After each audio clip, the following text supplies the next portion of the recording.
I imagine that no matter what part of his career he's at, when Tony Ferguson's name comes across the desk, it's a pretty exciting one to sign. Yeah, absolutely. I mean, it's a fight that it obviously fell through 8 years ago. It was supposed to be my first main event in Sioux Falls. But once I went up to 170, I just kind of forgot about it. I didn't think we'd ever cross paths again. So when the name was presented to me, I was super excited. It's like a chapter I can close in my career. And to have it here in Abu Dhabi, I'm genuinely excited to fight here. My last win was here. I love the culture out here, so it's like a double bonus to get to fight Tony Ferguson in Abu Dhabi. Nice. There's no secret about Tony's career right now, and he's on skid. But you, as a professional and as a fighter, you have to prepare for the guy that we used to watch cutting people up with elbows and everything like that. And especially if this is meant to be his last hurrah, right? So are you going in here expecting the most dangerous Tony that you could possibly face? I would be a fool to train for the Tony Ferguson that's on the skid. I would be a fool to overlook I would be a fool to overlook him given the current situation with his career. I'm training for the guy that I was supposed to fight 8 years ago. I'm training for the guy that I was supposed to fight amidst this crazy win streak that he was on. Just because he's 0-7 in his last 7 fights doesn't take away his offense. It doesn't take away his skills. It doesn't take away his Darce choke. It doesn't take away all the things that he does very well. And I look at some of those fights and I kind of put an asterisk next to him I commend him for the David Goggins Hell Week. That's quite a feat. But I don't think that that's a great thing to do in a fight camp. I think that compromised him. I'm not saying he would have won that fight, but I'm saying I kind of put an asterisk next to it. Like, how would he have done if he didn't go through such a strenuous week? That probably led to him tearing the ligament in his knee.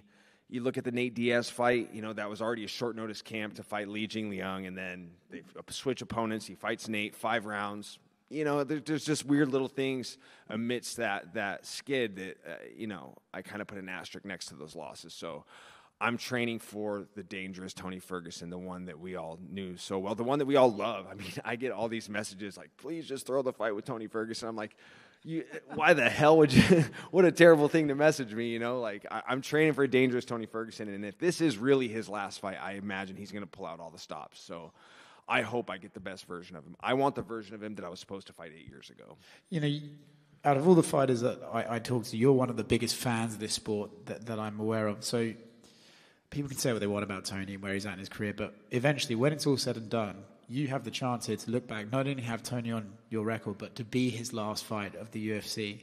I'm sure that does something for you, and there's an emotional connection to Tony. We all love Tony. Do you look at that and go, man, what an opportunity I have here to sort of say goodbye to a legend? Absolutely. Especially because it's like unfinished business, but in a very, there's no bad blood between us. That doesn't mean Tony's necessarily the type of fighter that wants to walk up and dap you up during fight week. He'll find that, but him and I definitely have a mutual respect for each other. So I think that I'm his best last dance partner. And I mean, let's just look at the numbers. I'm 36. I'm 0-3 in my last 3 fights. Like, it's a fight that makes sense. Like, it's not Paddy Pimblett, who's rolling hot right now. It's not Beneil Dariush. It's not Charles Oliveira. It's a fight that makes sense. So I feel like I'm the perfect dance partner for him. Him back at his original weight class that he won the Ultimate Fighter at. Tough champ versus tough champ. A fight that never happened. I'm the guy. Yeah. But that doesn't mean I'm going to send him off riding off in the sunset on a win. I've got to go out there and beat the guy, and I plan to finish him. So make no mistake, I am the perfect dance partner, but that doesn't mean it's going to go well for him.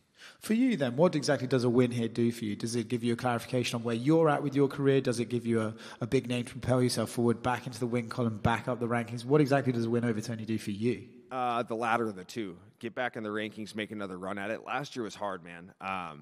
Just mentally, I fell apart in that Kevin Holland fight. I feel like I just really went out there and beat myself. I feel like, I run that fight back 10 times. I feel like I win half of them, but I just beat myself. And there's a lot of things that happened after the fight that kind of developed some mental struggles. But, we wrote the ship. I righted the ship, or however you want to word that, So things are good. My head's in the right place. And I know what I want to do with this next chapter of my career, and that's get back in the rankings. So it all starts with Tony Ferguson, but I got to go out there and I got to beat him in devastating fashion. I can't go out there and sneak by.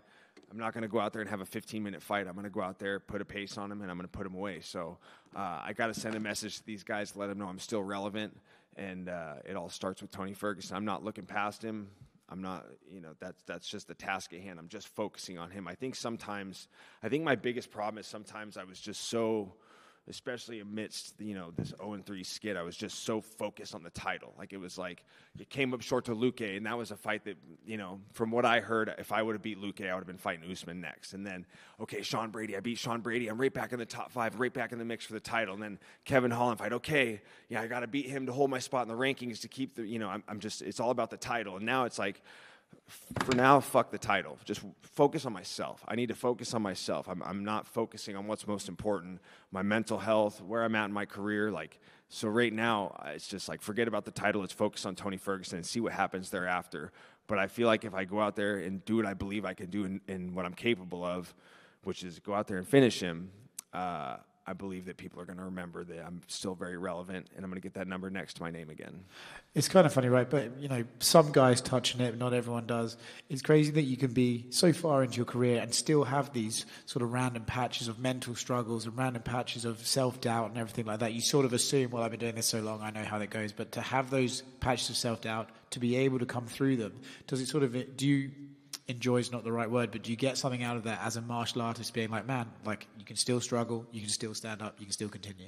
Definitely. I mean, as you're going through it, like, not really, it's not a very enjoyable experience, losing to Kevin Holland by Darce choke was like, it just did not feel real. I was like, there's no fucking way in hell I've lost 3 fights by Darce choke, especially 2 of the 3 losses amidst this 3-fight skid are Darce chokes. Like, what the fuck is happening? I'm living in a simulation. This is not real. And things that happened thereafter, we had to put my dog down like less than a week after the fight. Just things just kind of snowballed into that. But to go through those struggles and to be where I'm at now and to be in the headspace I'm in, just how I feel now compared to how I felt last fight week is such a night and day difference. And it's important, man. I can't emphasize enough. Mental health is especially for a guy, it's like such a, you want to like protect your masculinity and be a tough guy, but it's like, fuck, man, this sport can break you to your knees mentally. So I'm very, very blessed and happy to be where I'm at mentally this fight week. I'm very happy. I'm excited to compete. I haven't felt this excitement to compete in a long time, and it has nothing to do. I think a lot of it has to do with getting the chance to fight Tony, just to kind of close that chapter in my career. But it also has to do with just working on getting my headspace right. And I got to give a big shout out to my Uncle Joe, Dr. Joe Corella. We've been working extensively together, and he's been helping me a lot. Nice, man. You mentioned the Darce. If Tony starts going for one, you just go like, no.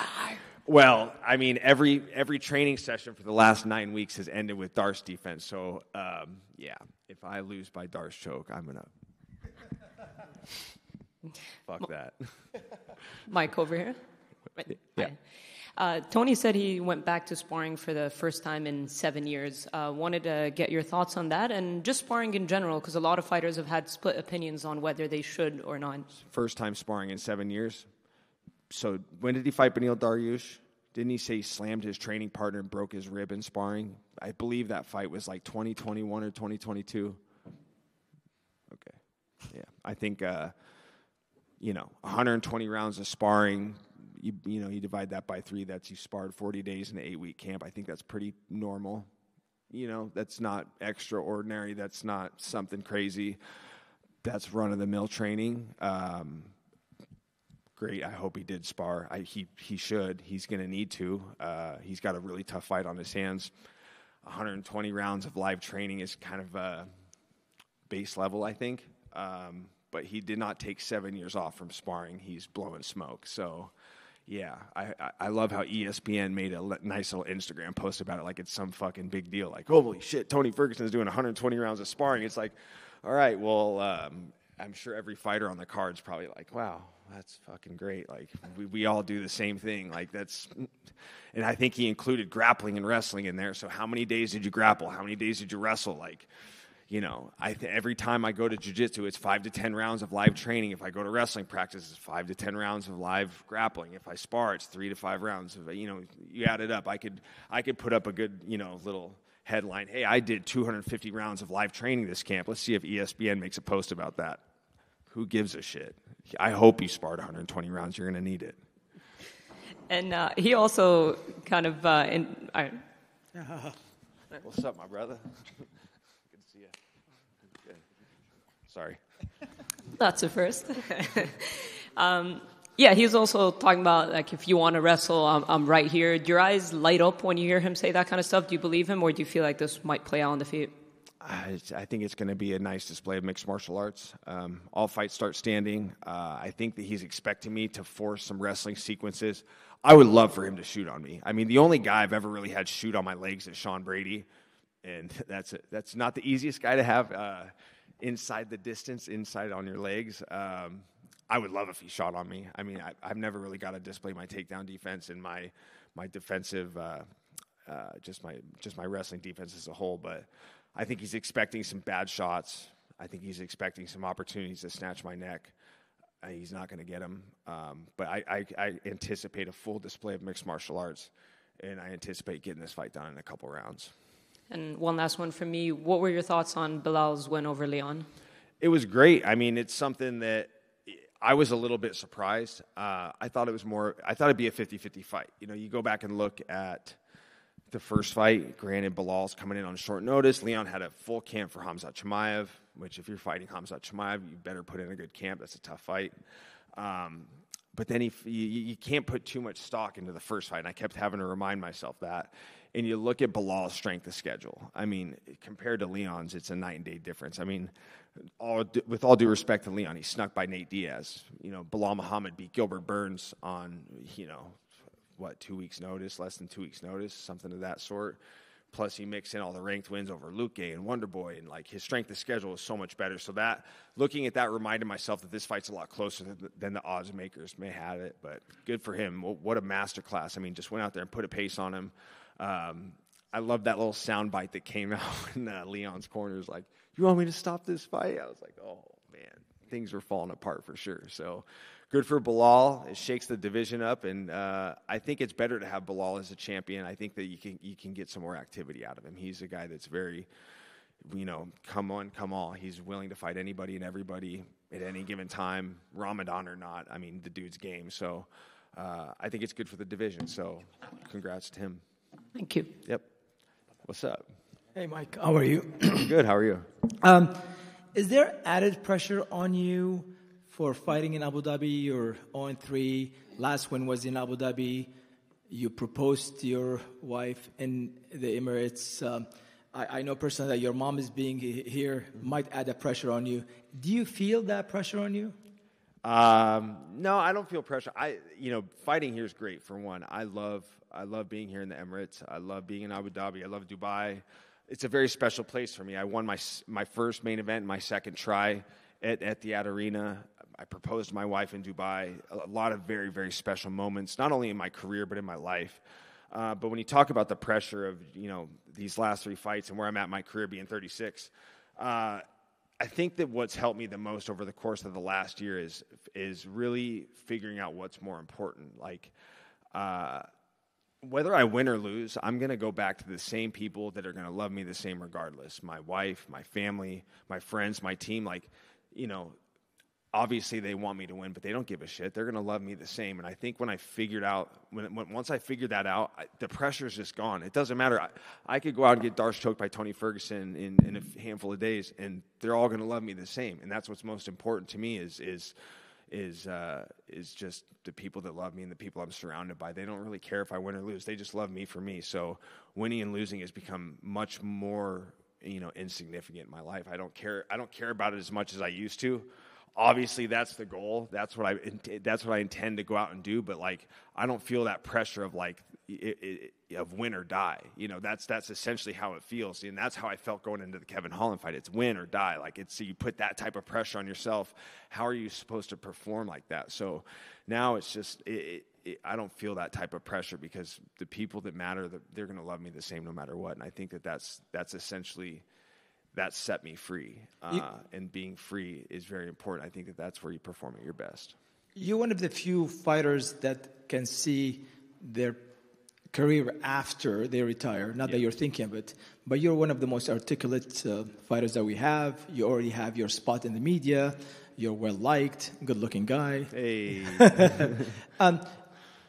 Do you think that also the stars are lined up for you to turn it around? That you have Tony Ferguson on his last fight, so your name will be there in history, no matter what happens. You want him to shoot for you. This is your game. This is your place. Do you think the stars are lined up for you to turn it around? Yeah, absolutely. I mean, and the other thing too is I went back to training at home. I think I love Las Vegas. I love it's the mecca of combat sports. The UFC PIs out there. There's amazing MMA gyms. There's a plethora of bodies. I love Las Vegas. I have a second home out there. I spend a lot of time out there. But I think it's important for me to just go back home and do training camp. And everything I've done in my career has been out of Spokane, Washington, a little small city on the east side of the state, So I think I think it keeps my head in a better place, kind of circling back to what I said about being around the people that love you. I think it's important for me to be around those people all the time instead of pulling up shop, being away from my wife, being away from my mom and things like that. I think it's so cliche to say that this sport is 99% mental, but it totally is. It's like, it really is. If your head's in the right place, you're going to perform so much better. And my head is in a much better place when I train at home. And if I got to, break away from Spokane for a few days and go train and get some looks, I go out and do that. But I think the stars are definitely aligning for me to make another good run. And outside of that, everything with the broadcasting career, man, it's such a blessing. I can tell you how I got here as a fighter, but when I look back and I don't even know how the hell I got into broadcasting. I think I just bitched about it enough and got around the right people enough and got in their ear enough to get my opportunity. But sometimes I got to pinch myself because sometimes it doesn't feel real. And it's, and that's the other thing too. You want to talk about taking pressure off of this, taking pressure off your shoulders on the back end of your career. I already have a plan, a lot of guys are like, shit, what am I going to do? We're coming to the end. I'm in my mid to late 30s. What the fuck am I going to do? It's like me, I'm like, I got a plan, and I got to remind myself of that. And the best part about it is I'm never going to have to work a 9 to 5. My life is going to revolve around this sport until the day I croak. Once I'm done being a fighter, I'm a broadcaster. Once I get that promotion from analyst to commentator, great. I'm so blessed, and to see these blessings amidst the worst stage of my career shows I'm in a really good headspace. Yeah. Mike, what's up, brother? What's up, brother? What do you think is more prominent in MMA right now? The 35 and over curse or the Michael Chiesa curse? The fucking Michael Chiesa curse. 100%. And the funny thing is I randomly discovered that at the desk when I was, I think it was when Luque was fighting Bilal. I was just kind of looking through the records and it just kind of clicked in my head. I'm like, man, every guy that's ever beat me has lost their next fight. The Chiesa curse is a lot more prominent than the 35 and older curse because Bilal went out and broke it. So, and I have a feeling that, I think a few other guys could do the same. So, yeah, the Chiesa curse. Yeah, for sure. It lives on. Michael here. It's been almost a year since we saw you in the cage. How did you use this time? Obviously, always in the gym. That's just kind of like run-of-the-mill stuff as a fighter. You're always in the gym in your time away, or you should be at least, getting your sparring in, and really just kind of working on my mental game. Just making sure getting my head right. Just focusing on things in my life outside of fighting that needed to be addressed and things of that sort. But I'm excited to go next door and go recapture the magic that I did against Neil Magny January 20th. 2022, I think it was. Yeah, looking forward to riding the ship here at home in Abu Dhabi. And through your career, you faced one of the toughest guys in UFC. What it means for a fighter to face the best in the business? That's the goal, man. I mean, when I got in the sport and really started to realize I could become one of the best in the world, that's what I anticipate. I've always wanted the toughest fights. I've never been a guy to nitpick and ask for guys, turn them down. I've always asked for the toughest fights. I asked for Tony Ferguson after I fought Beneil Dariush, and when he was amidst this crazy run. You want the tough fights. You want to challenge yourself. And I've always said, win big or lose big. I mean, I'd rather do that than fight somebody that nobody knows, that's, that there's no reward to it. So roll the dice, roll the dice, win big, lose big. So I like to fight the tougher guys. I like the challenges that they present. And one is for me. Tony said that he will use his wrestling against you. So on the ground, what kind of advantages do you see against Tony Ferguson? If he's going to use his wrestling, I'm going to say thank you ahead of time. So I'll just kind of leave it at that. If he wants to wrestle me, that's going to be the beginning of his demise. Like I said, the only fighter to ever really try to wrestle me is Sean Brady, and that guy's mutant strong. He is not Sean Brady. So if he wants to offensively wrestle me, that's going to make my job a lot easier. I don't think he'll do that. I think that I'll be the one initiating those sequences. So we'll see what happens. But if he does get in on these legs, awesome. I'm excited. That'll be great. Shoot your shot, bud.